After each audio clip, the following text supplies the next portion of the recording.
Have you ever, tried to like bake something from like an old family recipe, like your grandma's famous cookies or something? Yeah. But then when you get to that part in the recipe that says like, add a pinch of salt or, bake until golden brown. Right. It's like, wait a minute. Yeah. What does that even mean? Exactly. How much is a pinch? And like, how do I know when it's actually golden brown and not like burnt to a crisp? That feeling, right? That feeling of like missing some crucial piece of knowledge. Yeah. Well, that's kind of what we were diving into today. Absolutely. It's happening on like a massive scale across like every industry you can imagine. Yeah. We're talking about something called experiential knowledge and how we're losing it at like an alarming rate. It's true. And trust me, this is way more important than just like a burnt batch of cookies. Oh, yeah. It's a huge problem. So let's break this down a bit. Okay. What exactly is experiential knowledge? Well, it's basically the kind of knowledge you get from actually doing something. Okay. From years of experience on the job. Gotcha. Facing real-world challenges, making mistakes, and learning from them. So it's like the difference between reading a book about how to fix a car Right. and actually getting your hands dirty under the hood. Exactly. Like you can read all the manuals in the world, but there's no substitute for like that hands-on experience. That's the key. Okay, so I get that experiential knowledge is important. Yeah. But like, what's the big deal if we lose some of it? Well, think of it this way. Yeah. Our entire modern world is built on this foundation of experiential knowledge. Like everything from how we build skyscrapers and airplanes to how we diagnose illnesses and manage complex systems. Okay. All of that relies on the expertise of countless people who've spent years honing their skills. Gotcha. So as those experts retire or move on, we're not just losing information. Right. We're losing that deep well of experience that allows us to solve problems. And to prevent new problems from happening in the first place. Exactly. It's like losing the instruction manual for civilization. Wow. That's kind of scary when you put it that way. It is serious concern. So can we get into some specific examples? Like where are we seeing this knowledge drain hit the hardest? Oh, absolutely. Let's start with aviation. Okay. A field where safety is obviously paramount. Of course. Well, imagine you have a veteran mechanic, someone who's been working on airplanes for like 30 years. Wow. They might be able to just look at an engine and sense that something's off. Really? Even if all the diagnostic tests come back normal. So they just like have this intuition? Yeah, they've seen it all. They've heard it all.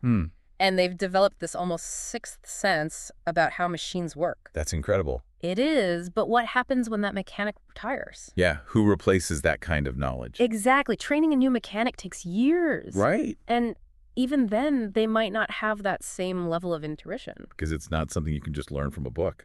It makes you realize how much we rely on that unseen expertise. Not just for convenience, but like for safety. Sure. It's not just about planes. Yeah.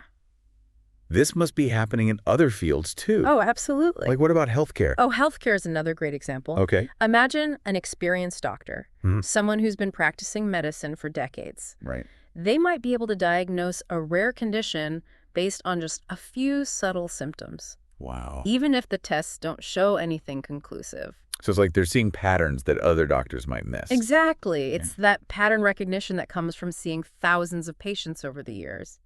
And that kind of intuition is really hard to replicate. And probably even harder to teach. It is a challenge for sure. It makes you wonder, like, what happens when those expert doctors retire?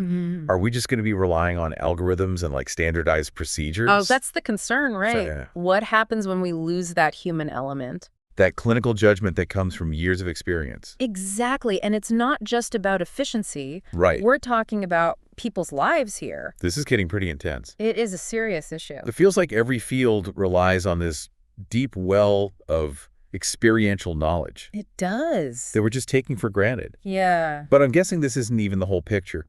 Oh, no, not at all. What about areas like construction or engineering? Absolutely. Okay. Think about the skilled tradespeople who build our bridges and skyscrapers.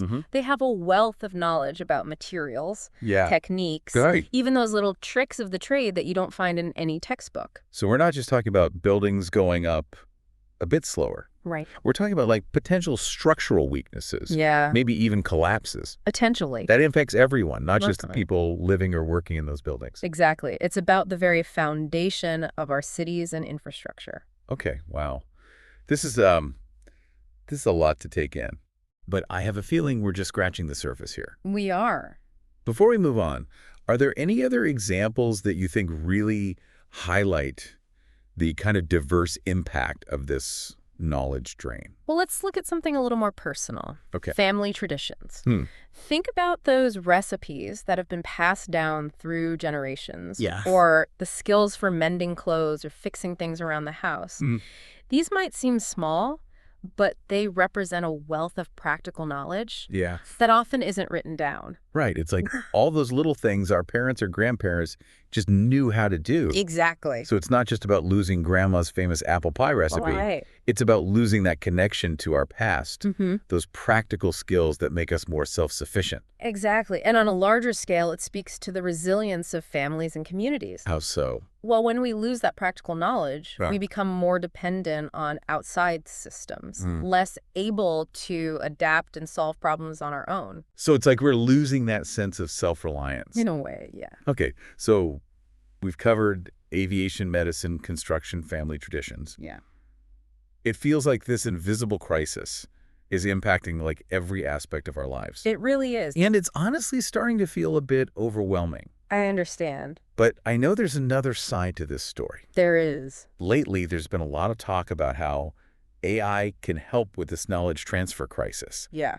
Is that just hype, or is there real potential there? Well, that's where things get really interesting. No. AI isn't a cure-all, but it does offer some incredibly powerful tools to help us capture, preserve, and even teach this experiential knowledge. Oh, wow. Okay, so there's hope. There is definitely hope. I'm really intrigued now, but before we get carried away with like visions of robots replacing all the retiring experts, Right. let's set some realistic expectations. Okay. What can AI actually do when it comes to this kind of knowledge? Yeah, that's a great question. I'll dive into that after a quick break. Sounds good. So before the break, we were talking about how AI might be able to step in and help with this whole experiential knowledge problem. Yeah. And I'm like really curious to hear more about how that could actually work. Okay. Well, let's imagine for a second. Okay. You have this veteran mechanic, right? Yeah. Someone who's been fixing cars or airplanes or whatever for like decades. Yeah. And they're wearing this special headset Okay. that's recording their every move as they work. Interesting. So every time they tighten a bolt or adjust a valve, Yeah. the headset's capturing that data, Okay. along with like their thought process and the decisions they're making. So it's like recording their expertise in real time. Exactly. Yeah. And then all that data can be used to create like a virtual mentor. Oh, that's cool. So a new mechanic could put on the headset Yeah. and essentially learn from the master, even if they're not physically there. It's like a digital apprenticeship. Yeah, that's a good way to put it. But can AI really capture all those like subtle nuances? That's a good question. You know those things that experts do that are almost instinctive? Right. Like those things that are hard to even put into words. Well, that's the challenge, right? Yeah. AI is great at recognizing patterns in data, but it's not perfect at replicating human intuition. I see. Think of it like this AI can provide the textbook knowledge, Okay. but it's the human mentors who provide like the context, the guidance, the ability to adapt to like unexpected situations. So it's about combining the strengths of both worlds. Exactly. Using AI to amplify human expertise, not to replace it. That's the goal. Okay, so we've got this idea of like capturing knowledge, Yeah. creating these virtual mentors. What else can AI do to help us pass on this valuable experience? Well, another really promising area is training simulations. Right. Like, think about those flight simulators that pilots use. Oh, yeah. They're incredibly realistic. They are. Now, imagine that level of simulation applied to other fields, Okay. like surgery or engineering or even teaching. Wow. So instead of learning by trial and error on the job Right. with like real world consequences, Exactly. people could practice in a virtual environment, Yeah. make mistakes without actually hurting anyone or anything. And they can get feedback from the AI in real time, That's amazing. so they can learn much faster and more effectively. But wouldn't they still need feedback from a human expert at some point? Oh, absolutely. Okay. The AI can provide the platform and like the initial feedback, Right. but it's the human interaction, the mentorship that really shapes expertise. Makes sense. It's about finding that balance Yeah, between the efficiency of AI and the guidance of human experience. exactly. Okay. So capturing knowledge, creating training simulations. But earlier we were talking about like the potentially catastrophic consequences of losing expertise. Right. Like planes crashing, buildings collapsing. Yeah. Can AI help us prevent that kind of stuff from happening? That's where predictive maintenance comes in. Okay. Think of it like your car's dashboard warning light, but for like entire industries. Wow. So AI can analyze data from sensors, machinery, even weather patterns to identify potential problems before they become critical. So it's like the AI is constantly monitoring everything. Yeah, kind of like an early warning system. That's incredible. It is pretty amazing. But what if the AI gets it wrong? That's a good point. What if it misses something or makes a bad prediction? Well, that's why human oversight is still essential. Okay. AI can process vast amounts of data, but it's humans who understand the context, who can spot anomalies, who can ultimately make the final call. So it's about trusting the AI, but verifying. Exactly. Double-checking, having humans as the ultimate safety net. Yeah, we can't just blindly follow the AI's recommendations. Makes sense. We need to use it to enhance our decision-making, not replace it. Okay, so we've talked about AI capturing knowledge, creating training simulations, predicting problems. But what about all those everyday decisions that experts make? Yeah. The kind of stuff that isn't life or death. Right. Or it still requires a lot of experience and judgment. Like, what do you have in mind? I don't know, like a doctor figuring out the best treatment plan for a patient. Okay, yeah. Or an engineer deciding what kind of materials to use for a bridge. Yeah, those kinds of decisions. Can AI play a role there too? Oh, absolutely. Okay. Imagine a doctor trying to diagnose a complex medical condition. An AI system could analyze the patient's symptoms, medical history, the latest research, and provide the doctor with a range of possible diagnoses and treatment options all in a matter of seconds. That sounds incredibly helpful. It can be, especially in fields like medicine where there's just so much information to keep up with. Right, like it's like having a team of specialists on call. Yeah, kind of. Providing instant insights. Exactly. But even with all that information, the doctor still needs to make the final call, right? Absolutely. Oh, AI can provide the information and the analysis, but it's the human doctor who understands the nuances of the individual patient. Right. Their lifestyle, their concerns, their values. So again, it's about AI enhancing human judgment, not replacing it. Exactly. Okay, so far we've mainly been talking about like the practical applications of AI. Yeah.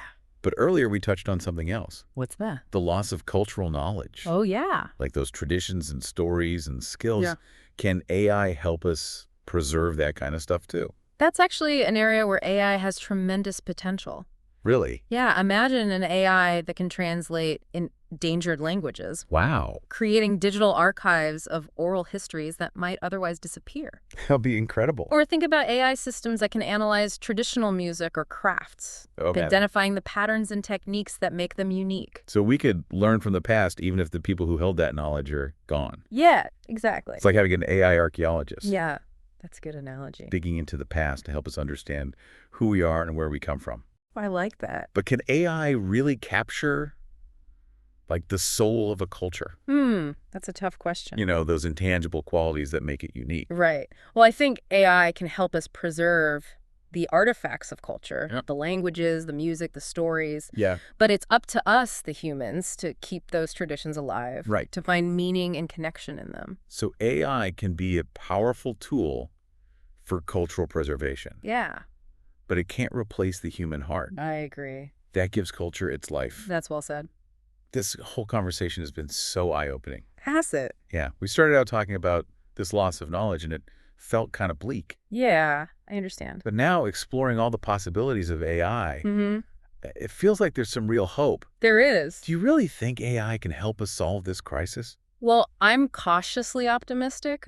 AI has incredible potential, but it's just a tool. The real key is how we choose to use it. I see. If we focus on augmenting human capabilities, fostering collaboration between people and AI, then I think we have a real chance to not only preserve the knowledge we have, but also to create new knowledge and solve problems we can't even imagine yet. That's inspiring. It is an exciting time to be alive. But there are also some risks, right? Oh, for sure. Like, what about the ethical implications of using AI in such sensitive fields? Yeah, that's a big one. And what about the human side of all this? How do we make sure people are prepared to work alongside these powerful technologies? Yeah, those are all important questions. I think we need to dive into those in our final segment. Let's do it. So we've talked about all these amazing things AI can do. Yeah. But I can't help thinking about those like sci-fi movies where the robots take over. Right. Are there any risks we should be thinking about, as we start handing over more and more responsibility to these AI systems? I think the bigger concern is not so much about robots taking over, but about understanding AI's limitations. AI is really good at finding patterns in data and making predictions based on that data. Right. But it doesn't really have like the same ethical framework as humans. Okay. It doesn't understand human values in the same way that we do. So like it could make decisions that seem logical on paper. Exactly. But end up having these unintended consequences. Yeah, like imagine an AI system that's designed to optimize traffic flow in a city. Okay. It might decide that the most efficient way to do that is to route all the cars through residential neighborhoods. Oh. So it solves the traffic problem, but creates a whole new set of problems for the people who live in those neighborhoods. Right, like noise pollution, safety concerns. Exactly. So how do we prevent that kind of thing from happening? Well, that's where human oversight is absolutely crucial. Okay. We need experts who understand how these AI systems work. Yeah. Who can question their outputs and make sure they're being used ethically. So it's not just about teaching people how to code. Right. It's about teaching them how to think critically about AI. Exactly. We need people who are comfortable with both the technical aspects of AI and the ethical implications. It's like we need a whole new generation of experts. Yeah. Who can be partners with AI. That's a good way to put it. Leverage its strengths, but also understand its limitations. I agree. This has been a fascinating conversation. It has. We started out talking about this loss of experiential knowledge. Yeah.